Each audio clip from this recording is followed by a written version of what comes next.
So, I daily have to reflect and wake up and look at everything and say, okay, this is how much money I got. This is what I can do. What can I do? And I have to think logical and rational.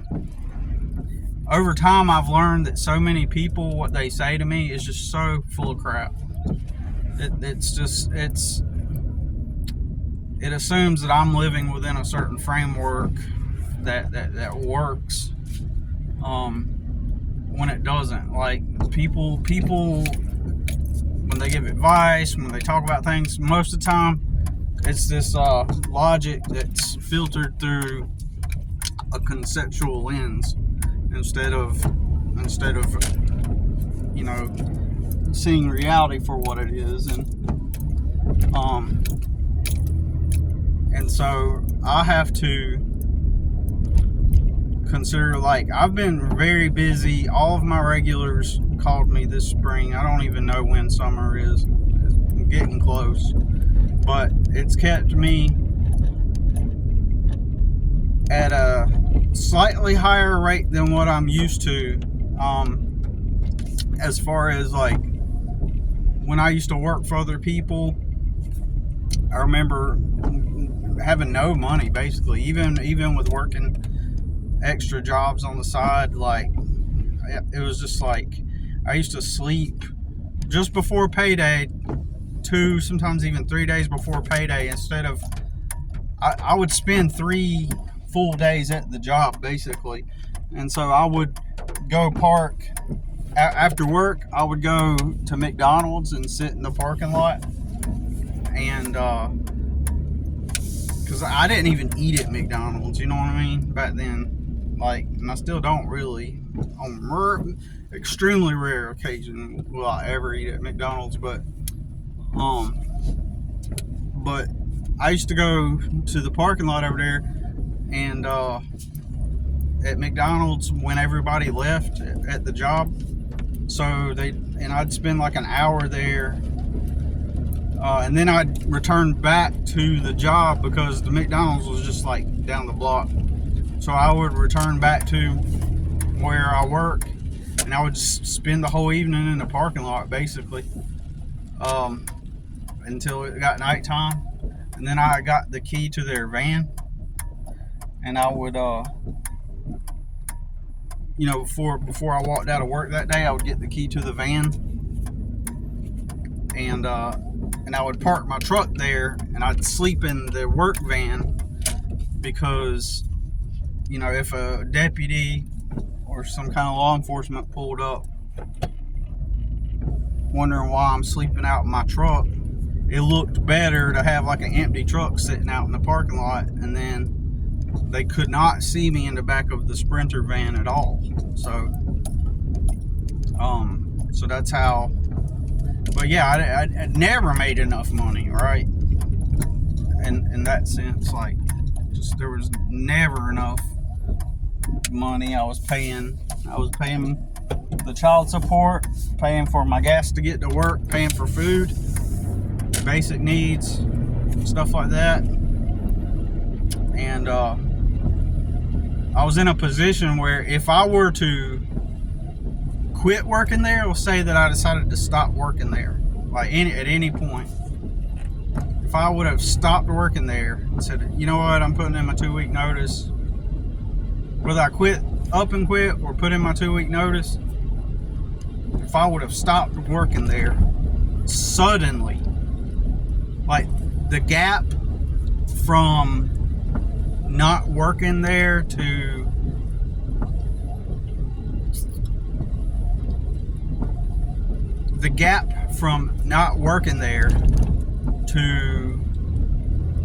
the time I would have found another place to work at, and just by quitting, it would have immediately, the amount of money I had would drop to negative. Like, I would be having to beg people to give me some money to hold me over until the new job pays me. If I even found a new job. Because of the hours at this job, there was no way I was going to be able to just stop what I was doing and go to interviews. Interviews are held during the day. How many times is my warehouse job going to say, oh, okay, yeah, you can have the day off? Or, yeah, you can be off for a couple hours in the afternoon? Like, how many times are they going to let you do that? Not a lot. So, and you got to understand, whenever I would look for places to work and apply, when I would apply to the places to work, like, I'd spend months until someone would hire me, all right? I mean, I'd spend a long time until somebody would hire me. And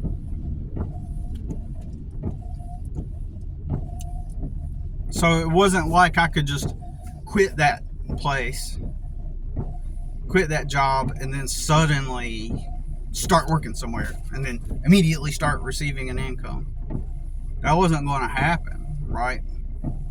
So that's literally being stuck, like, at the job, because if I had child support payments, and I knew that if I got behind just one time, my son's mom would vindictively report that and have me put in jail, like, or take me to court.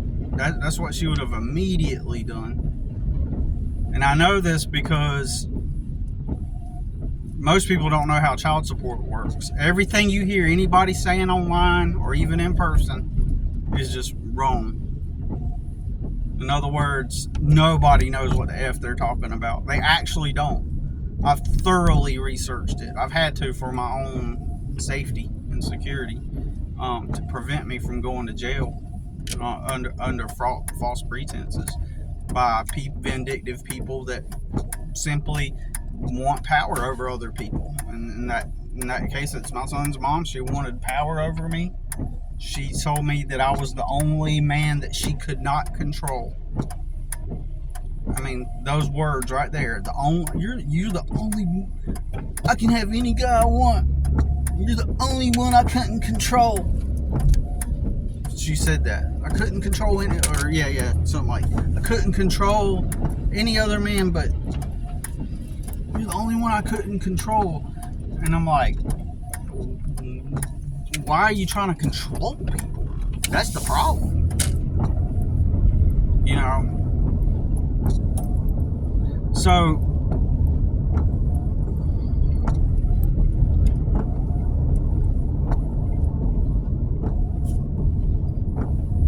then one time she just was not happy with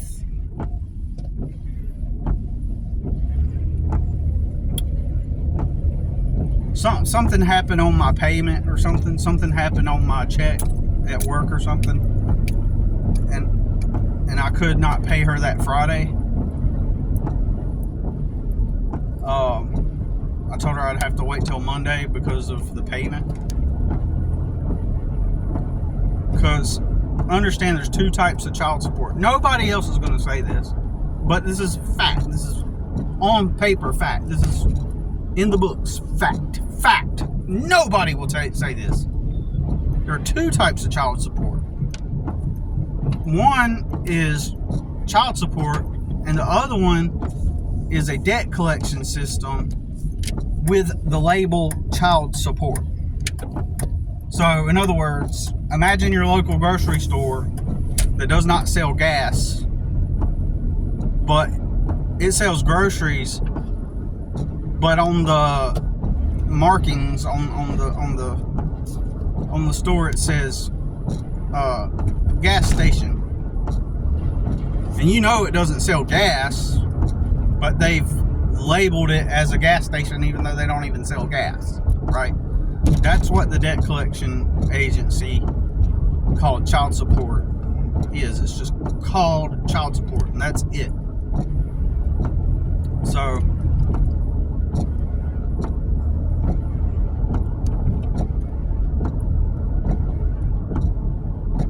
it's not real child support.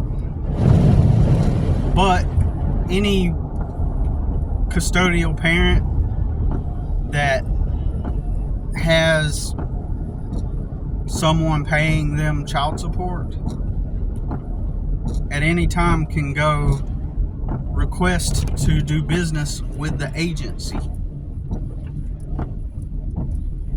Most people think there's such thing as child support court. There's no such thing as child support court. You hear people saying it.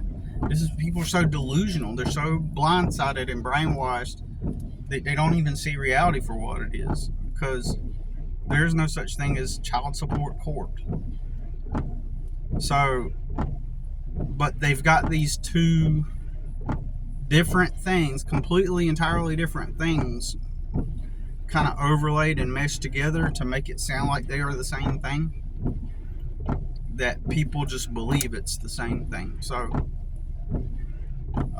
for clarity, here's what child support is. Alright? Child support is when you go to a court, a family court. It's called family court. There's debate about whether or not even family court is real court, but that's another topic, kind of. So there's the family court. This is where people go get divorces, married or not. I mean, with children or not. With children or not, people go to the family court to get a divorce or whatever, right? And so, let's say a woman and a man, they go get divorced, they've got a kid. Alright? They will ask the mom, does she want child support? And she'll say yes. So the judge will order you pay X amount of dollars in child support. So let's say, for example, it's $300. Let's say it's $300 a month, right? For example. All right. So you will write her a check for $300 a month and give it to her, or get a money order and give her the child support via check or money order or whatever. And that way you have a record that you're paying your child support. That is child support. Period. Now, there's this business. It's a debt collection agency business thing that people think, they believe that it's paying through the courts. Or I'm going to get it court ordered. Well, it already is court ordered. Because you're paying her, there's an order that says that you pay $300 a month. So you're paying it, right? You give her the check. That is child support. That is paying child support, okay? So, then,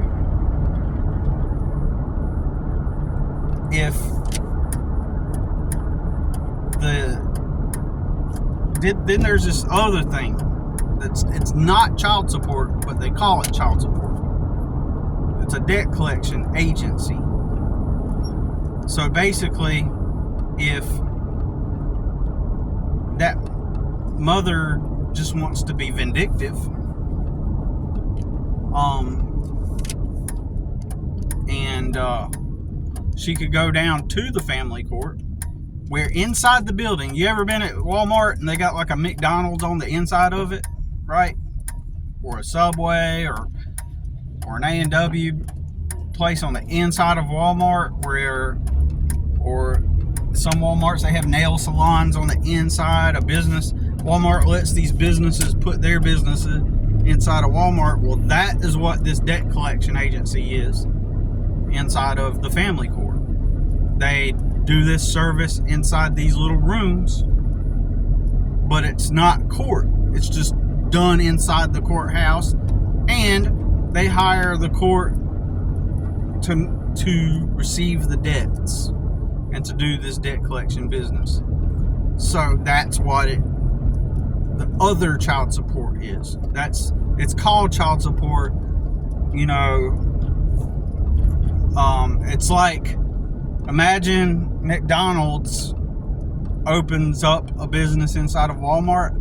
Instead of putting the words McDonald's, it says Walmart Burgers, and it still has the golden arches, and in yellow letters it says Walmart Burgers, right?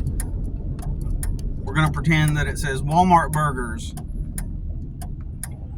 but all the colors still indicate that it's McDonald's, right? Still got the golden arches, still comes in the same wrappers, everything, except instead of saying McDonald's, says Walmart Burgers, right? What are you going to say? Are you going to say, man, that's not Walmart Burgers, and it's the same food? You're going to say, this is McDonald's. You know what I mean? But this debt collection agency names itself child support in the same way. Remember the first child support that I mentioned, where you have a court order and you write them a check or a money order, and then, you know, anyways, that is real child support. That is regular child support. The other thing is a debt collection business, right? That's legally operated inside the family court, but they call themselves child support. Okay. So what will happen is if a parent decides that, so in this case, for example, my son's mother, due to like some kind of technical error with my job, I had to pay that Monday. She's seen this as an opportunity, because the child support payment itself, I had 5 days between the day that it was owed, like it was owed every other week, basically every 2 weeks I had to cut her a check or a money order.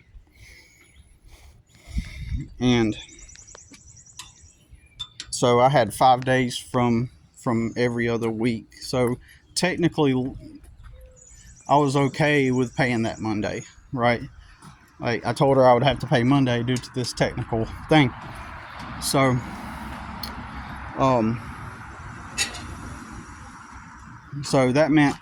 that was Friday.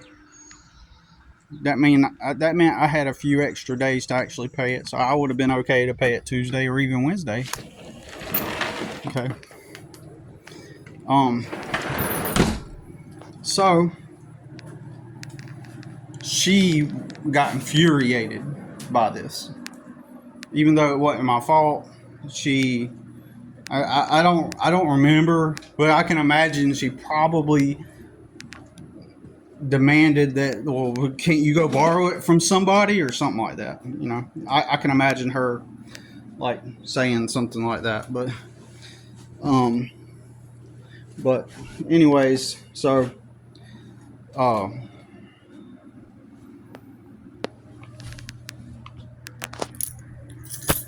she was infuriated. So what did she do? She was like, I'm gonna make you pay it on time. Technically, I wasn't even late because I still had 5 business days, I believe, to pay it. So I didn't have to pay it on that exact Friday. But still, she was like, I'm gonna make you pay through the court. You know, that was her thing, right? Remember, I met her at church, by the way, at a good old Assemblies of God church, which is similar to Pentecostal. It's a Protestant deal.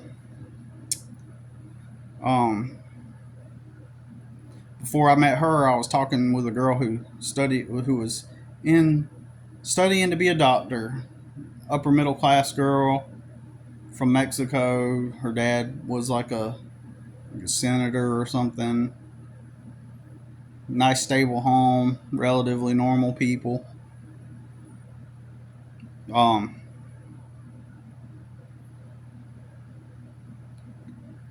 when that didn't work out, then the next thing that happened is I met my son's mother. So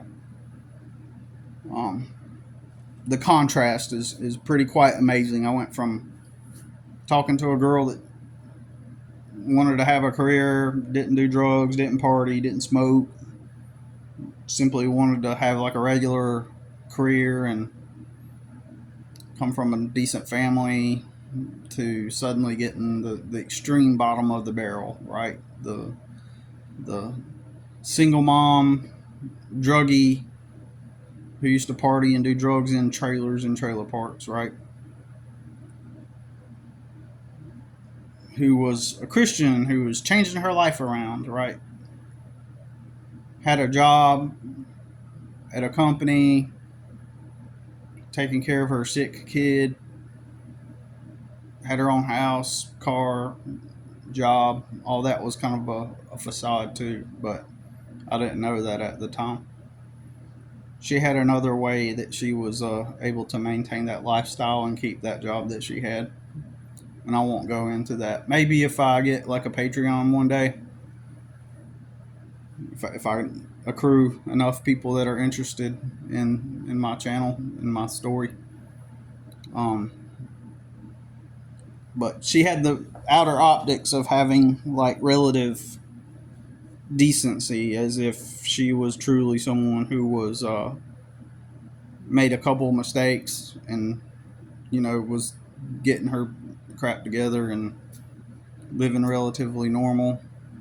I had convinced myself that I was a judgmental person, and that because I had this strong thing about I would never date a single mom, I would never date a girl who did drugs or used to do drugs and party. Like I would never date a girl like that ever.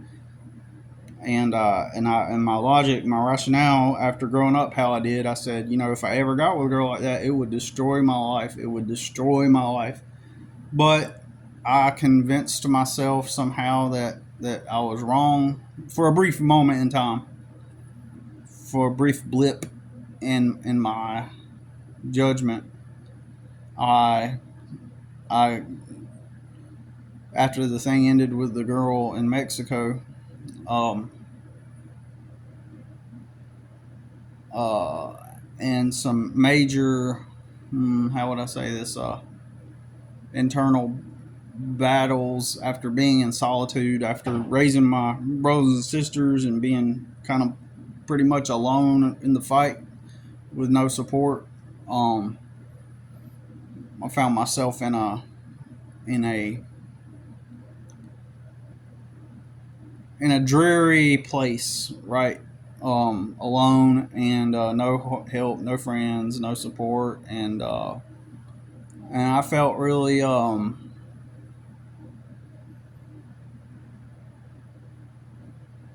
was 26, and 26 years of just pure,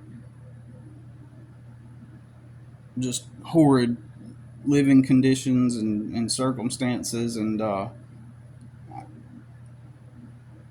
went through a brief low point after the thing with the girl in Mexico didn't work out, and still being a Christian at the time, I believed that I had convinced myself that God was punishing me, and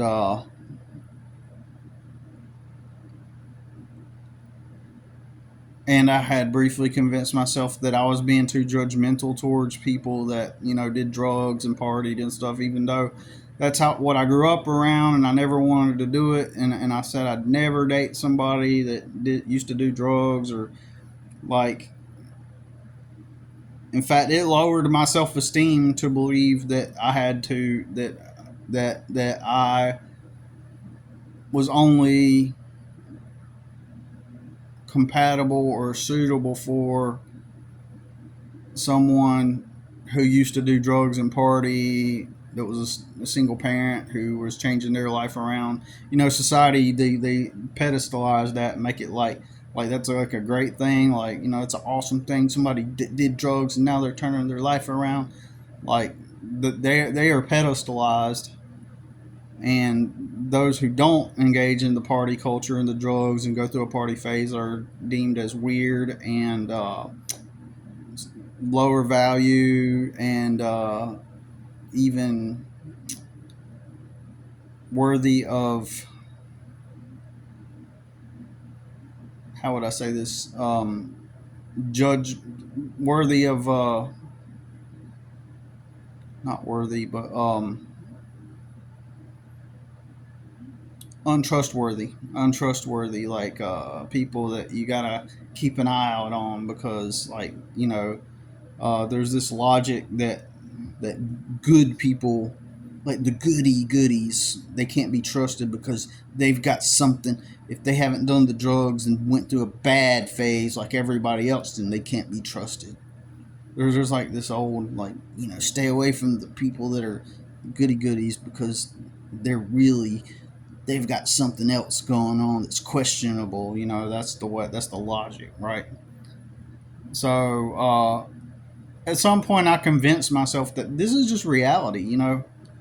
This is just reality. Like, most people party and do drugs and stuff like that. And Billy, you just gotta, like, this is the way life is from most of the time, and you can't be judgmental, because this is just how life is, and it's common, it's normal for people to, like, link up with people that have had a past, and common that people get together with single parents all the time, and you're just living in this delusion, thinking you're going to get this, like,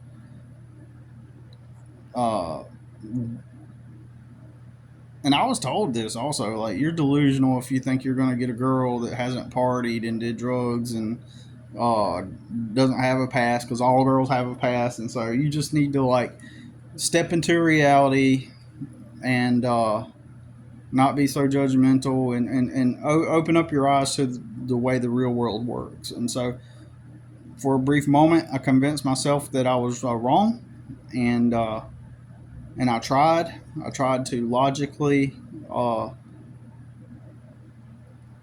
into a situation that that I was like, okay, eventually I'll overcome my discomfort with that, and I'll overcome it, and also through God, through trusting in God, He will heal me of this dysfunction that I have, and then I'll be able to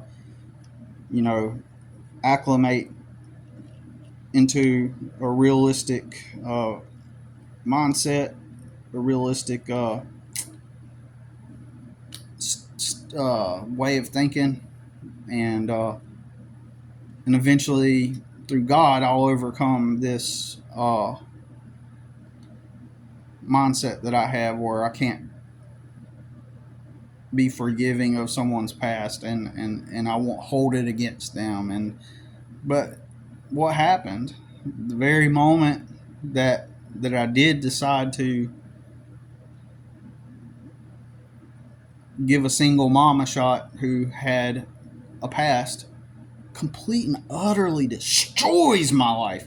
I mean, utterly destroys any potential for any future. And I'm at 44, living in a rented pool house where I have zero money, and I go through the court system and the litigation with no help. Destroys any future. And you got to understand that my sole aim in life was to get away from how I grew up. Filthy trailers, watching everybody around me get drunk, smoke cigarettes, weed, party.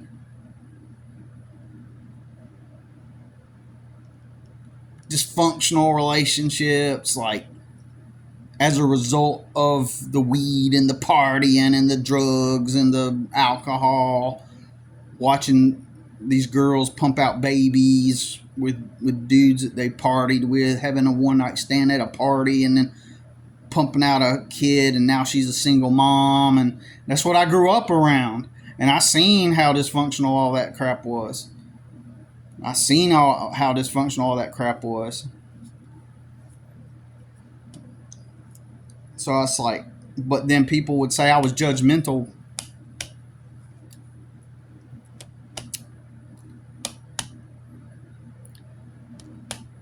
That I shouldn't judge because someone did drugs or was a single mom. told I was just judgmental.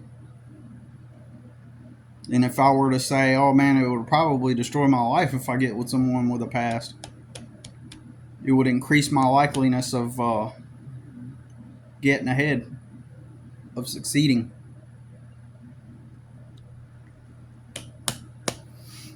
They would have said, Billy, you're too judgmental. Live in the real world. But was I wrong though? I was right. Not only did I get a bad case, I got one of the worst cases you could ever get. So that one Friday, due to some kind of technical error that I couldn't pay until Monday, she goes down to the court building where they have this agency. And so what happens is a custodial parent can come in there and request to do business with them. It's not worded that way, but that's what it is functionally. And so that company will send out a letter. So you're already paying your child support. There's already a court order. And suddenly you get a letter in the mail saying you are obligated to pay your child support. And then it has a date and time to meet. And you're like, well, there's already a court order. I don't know what, now I'm getting summoned back to court. Because they make it look like it's court. And you're saying I'm summoned back to court when there's already child support? But you don't know this. We're not taught this. Nobody taught this. And so you think that you're obligated to go because this letter says you're obligated to pay your child support and you are requested to come to this meeting. And so you think you're going to court.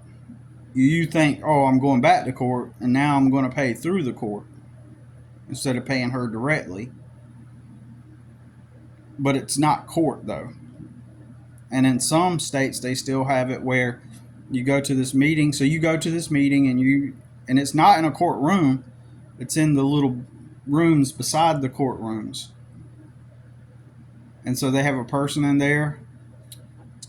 In my state, they can't call themselves judges. They have to call themselves contractors.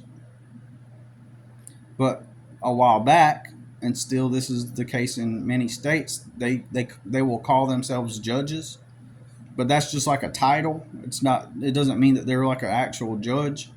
But it's like a title, no different than like if you get hired at Walmart and you become the manager and then you wear a name tag and it says manager and your name on it, right?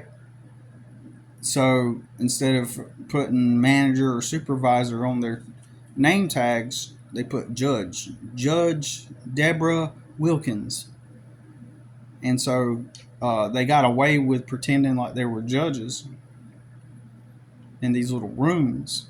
But in reality, what you're unknowingly doing is that they're presenting you with a contract. You respond to the letter by showing up, and then you go in there, and then they take the court order from the court child support court order, and they use that, and they say, okay, well, you're paying $300 a month.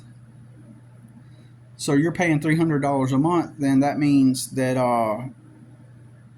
we're going to get you to sign these papers, and so now you're going to pay through us. You just come on down here every week, and instead of paying her directly with the check or money order, you're going to pay us, and that's how your child support's going to get taken care of. So basically what they're doing, she's effectively doing, is she's hiring a debt collection agency to draw up a contract, and they trick you into this. And so you draw up this contract, they draw up this contract, and you think that you're in court, right? You especially if the person's wearing a name tag that says judge on it, and it's a lie. You think you're in court, and so you think that you have to agree to this, but in reality you're willfully putting yourself into a contract, but unknowingly you're agreeing to a contract that with them, with the company, with the business, with the debt collection agency. Uh, it's a legal entity, right? It's ran by different bureaucratic systems within each state. For example, in Florida, I think it's the Treasury Department or whatever you call it. And for example, in here in Carolina, it's the DSS does it, right? So basically, they run the business. Basically, it's a business, right? Debt collection business, and so under Title 4D, basically they operate as a debt collection agency to recover welfare. That's what they're doing. But the custodial parent can also go down to their offices that are located inside the family court building and say, hey, I want to put this person under contract and make him pay through y'all. And they'll say, okay, well, let's send him a letter. And if he replies to it and if he shows up and agrees to it, then which we're going to coerce him into agreeing to it, and we're going to sign him up for the child support. And they call it child support as if it's just regular court-ordered child support. What they do is they use the actual child support order. In order for them to create the contract, there has to be an existing child support order, right? And so they use that as their basis. And then so now the agreement is that you're going to, instead of paying her directly, you're agreeing to pay the amount through them unknowingly. And you can fight this. You can technically say, I'm not going to go through your system. I'm going to go pay regular child support the way I've always been doing it with check or money order. You don't have to agree to it, but they're going to trick you and coerce you and use scare tactics to get you to agree to this debt. So what they do is they draw up a debt. You sign an agreement. At this point, you're not in a contract with the custodial parent or the baby mama. You're in a contract with them, with that service, with the agency. So at this point, you're in an agreement that you're going to pay them X amount of dollars per month through their system, and that's called Title 4D child support. Now, regular child support, actual real child support, is called non-Title 4D child support, right? So basically, you are agreeing to being in a contract, exactly how you would with Bank of America or a credit card company or whatever, and they operate under debt law or whatever, however that works, debt, credit law, however that works, right? So they trick you, and so technically, legally, you don't have to do that. So I paid through their system, and even then, I thought I was paying through the court. When in reality, had I known better, I would have been like, fuck y'all. I'm not going to pay through your system. I'm going to just continue to pay her with my checks. But they also have these little legalities, little formalities, these little what do you call them? Technicalities. Where, for example, if you show up that day, if you receive the letter and you open it up and you give them a call and say, hey, I got your letter, the act of you calling them, I've heard, I can't verify this, the act of you calling them, acknowledging that you received that letter, means that you are now engaged in business with them. You've acknowledged that you've received their letter. And so now you've got 10 days to respond to their letter upon the date of receipt of the letter. And if you don't, then that means that you have agreed to legally contract with them, and then now they can take you to you don't go to jail because you don't pay the debt.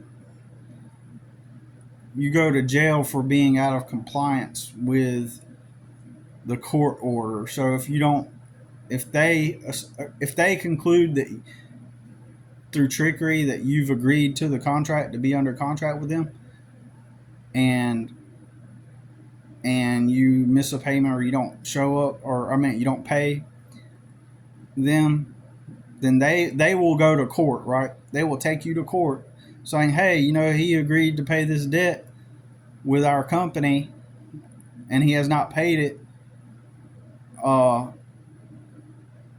reason why they throw you in jail is because you've agreed to pay your child support through their system. You go to jail because now you're in contempt and not obeying the court order. So they'll throw you in jail for not obeying your original child support court order, because now you've agreed to form a contract with the separate entity and make payments through them instead of making payments directly to the mother, right?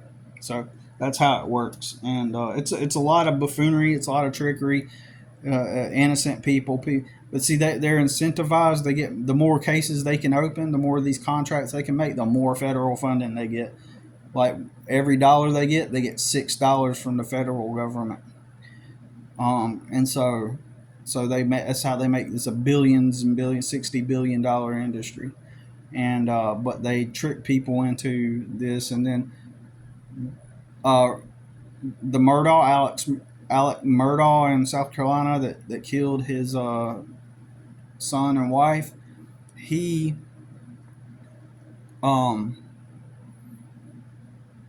recently, like the clerk of court, she wrote a book about him and all that stuff. Well,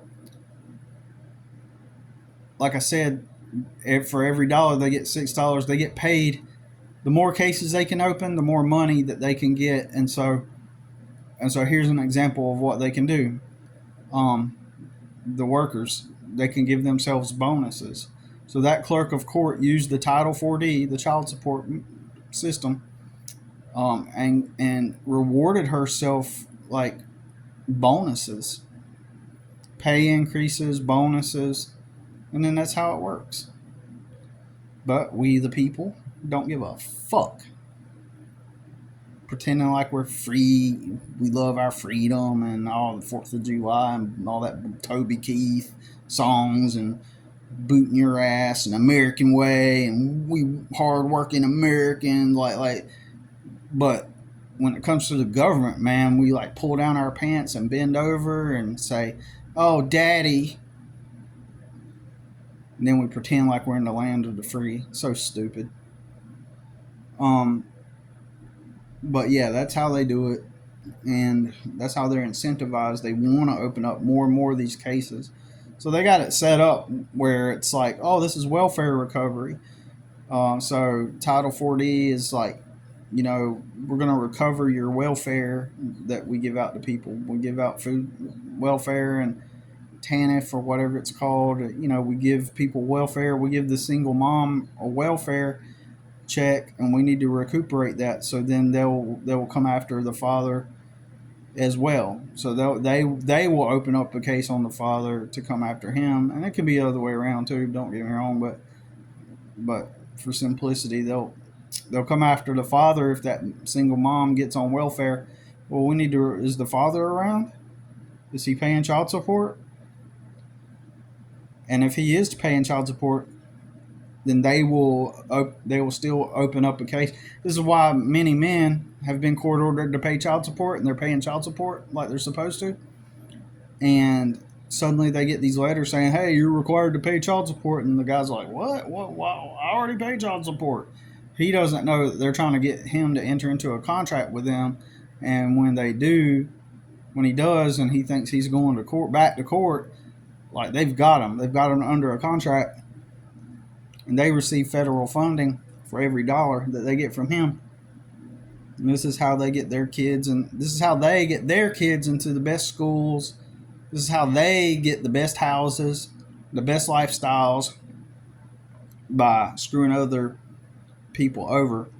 But anyways, so my son's mother decides to that she's angry and she's gonna get me to to pay through them, and so and because she's looking for any means to make me look bad or to hurt me and destroy my life, right? She's even said it. She has even called on the phone at this point, told me over the phone that her objective is, because I didn't want to be her husband, her objective is going to be to make sure that I suffer. She's told me that directly. But, you know, we got to be forgiving. We're supposed to be non-judgmental over people in their past, and if they're a single mom, we've got to be non-judgmental and forgiving over their druggy days. And you got to understand, my whole purpose in life was to fucking get out of poverty and be away from these situations. And the one time I let my belief system go, the one time, it just utterly proves me right and destroys my life, right? So didn't really mean to go into that whole story, but so maybe I'll make another video to continue the main point I was attempting to make at the beginning. But I kind of had to go into that, I guess. I actually going to have to re-listen to this whole video and remember what I was making this video about initially in the first place, because I was trying to go somewhere with it. I'm at a point now where, you know, because when I was on the child support, I'd pay my child support, right? And I'd sleep in that parking lot waiting on the paycheck, you know, for 2 or 3 days before my next paycheck. And I had a part-time job, right, at night. And I had to do that Monday through Thursday most of the time.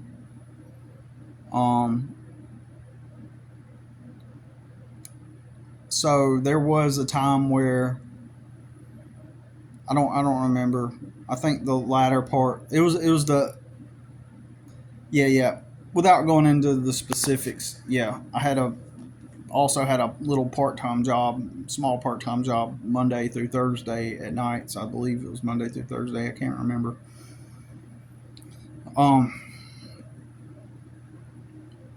Exactly how that worked, but I had to sleep in that parking lot, and I wouldn't have any money. And so by doing what I do now, I'm slightly ahead with a child with me. I'm slightly ahead this spring from what I would be if I were working for someone else. You know, and if I would have quit that job, like up and quit that job in the middle of working there, I was trapped, because they say we'll find you a job to go to in between before you move over to another job. Well, you can't ask for time off to go to interviews, you know. And if I would have quit that job, my money would have immediately dried up. Immediately, like $0. And I would have not been able to pay any of the child support at all. And she would have definitely made sure I went to jail out of vengeance or vendetta. So I was literally stuck at that place. There was no way or means to like go look for a better job that would pay more at that time, because I wouldn't have been able to have afforded to stop working there to initiate a transition from, even if I did find another job, probably the week between transitioning from one job to the next, that would have caused my money to dip so low between pay dates that I would have eventually like ran out of money between then, right? Because I didn't have no support system, no network, no people to help, right? Um, so point is that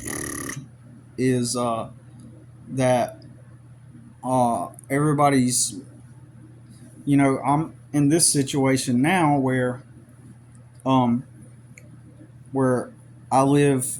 I've had a good spring rush from my regular customers who don't pay a whole lot really because they're my originals, and I kind of grandfathered people in to a certain set rate, and I honestly don't believe that they would uh, the amount of work that they do give me, you know, I don't know why, but I've never thought about telling these people that I need to raise my rates. Um, Especially because of the amount of money that they're comfortable with, the consistency of. Most of them kind of see me as their yard boy. They're the guy that comes and does the yard work, basically. It's not like they see me as a professional landscaper, because when I first started out, I did not advertise myself as a professional landscaper. I included that in my services. I was trying to do like an all around type of service. Like, I'll do painting and haul things off and move things and do landscaping work. And I initially did that. That was short lived. Um, I was trying to start like a concierge type of service mixed with little handy to do things. Like, that was kind of like my brand. Like, uh, not necessarily jack of all trades type of deal, but more like concierge. Like, I will do this and do that, um, and but I'm your go-to guy that can be available.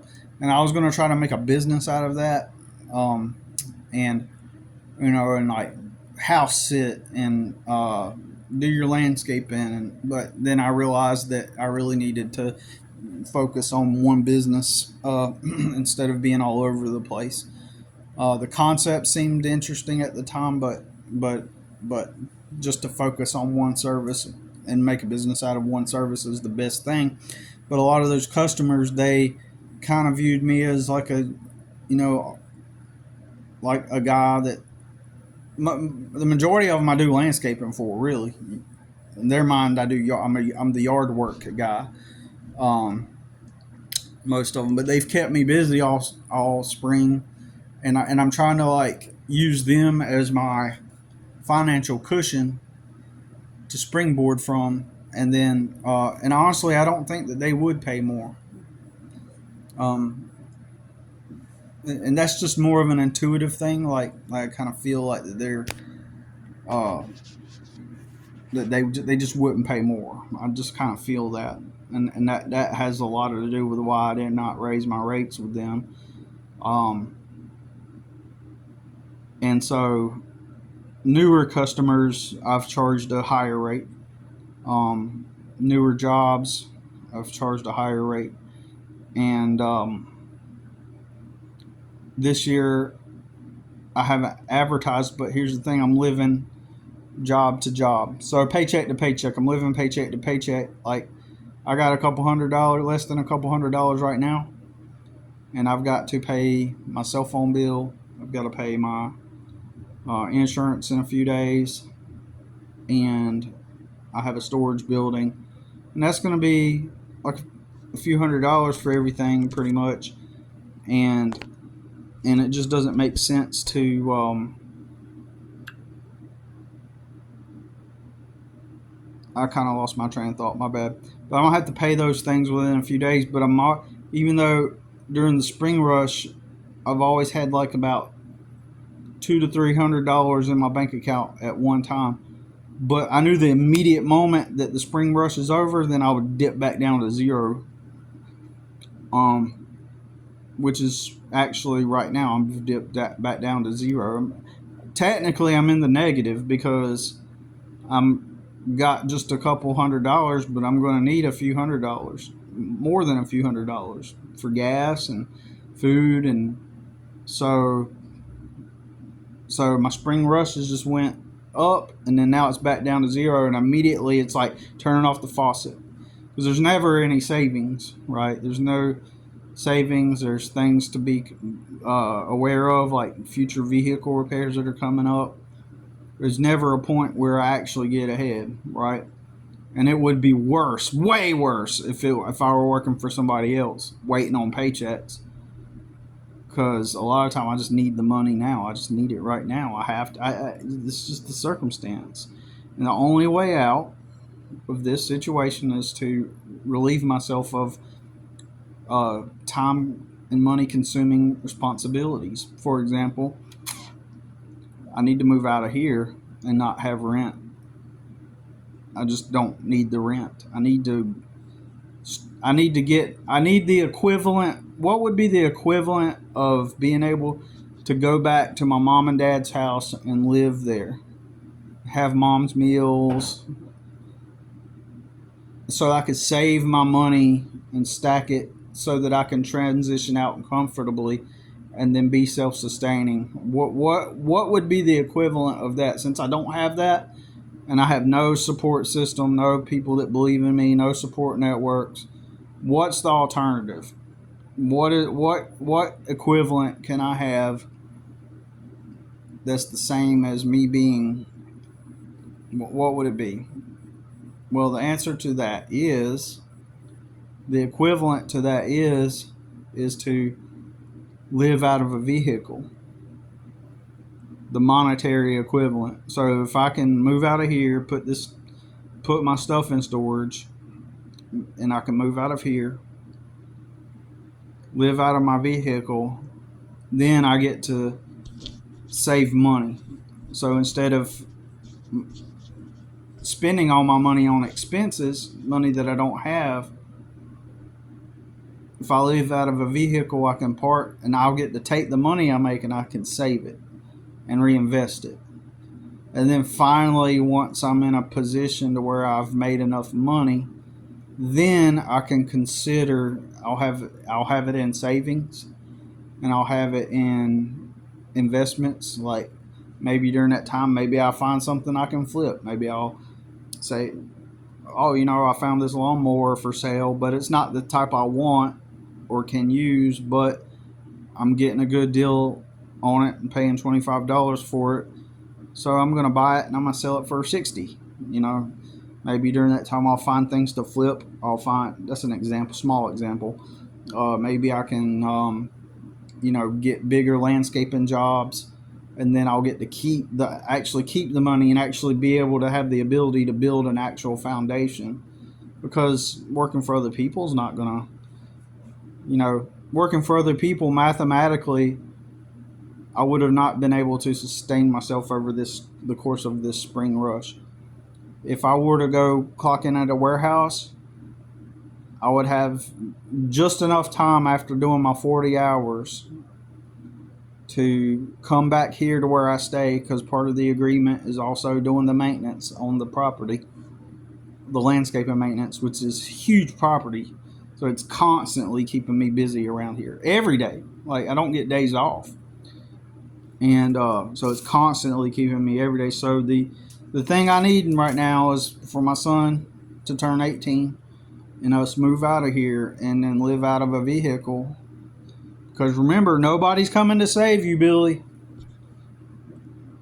That doesn't apply to most everybody else, but it does you. So if you got to take the hard route. But in the meantime, since I can't move out, that means I'm stuck in a redundant loop with potentially things going sour too. So I'm in this redundant loop. There's nothing I can do about it really, other than continue to promote my services and keep building my services and keep moving forward. So, all right, that's an hour. So we'll talk to you soon. See you in the next one.